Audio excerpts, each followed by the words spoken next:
بسم اللہ الرحمن الرحیم۔ السلام علیکم۔ بنت ہوا کے مسائل اور ان کا شرعی حل۔ سوال: حیض کا غسل جمعہ کے دن نہیں کر سکتے بلکہ کپڑے میں بھی نجاست لگی ہو تو اسے بھی نہیں دھونا ہے، یہ میری امی کی تعلیم ہے، کیا یہ صحیح ہے؟ جواب: یہ بات بھی جہالت پر مبنی ہے، اس جہالت کو بھی اپنے گھروں سے دفع کریں۔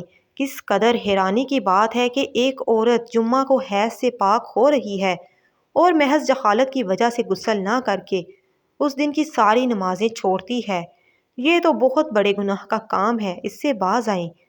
جمعہ ہفتے کی عید ہے، اس دن غسل کرنا، عمدہ لباس پہننا، خوشبو استعمال کرنا، سورۃ کہف کی تلاوت کرنا، دعا کرنا اور نبی کریم صلی اللہ علیہ وآلہ وسلم پر کثرت سے درود پڑھنا مسنون ہے۔ عورتوں کے لیے مسجد میں جمعہ پڑھنے کا محسوس انتظام ہو تو مردوں کے ساتھ مسجد میں بھی جمعہ کی نماز ادا کرنے ورنہ ظہر پڑھیں۔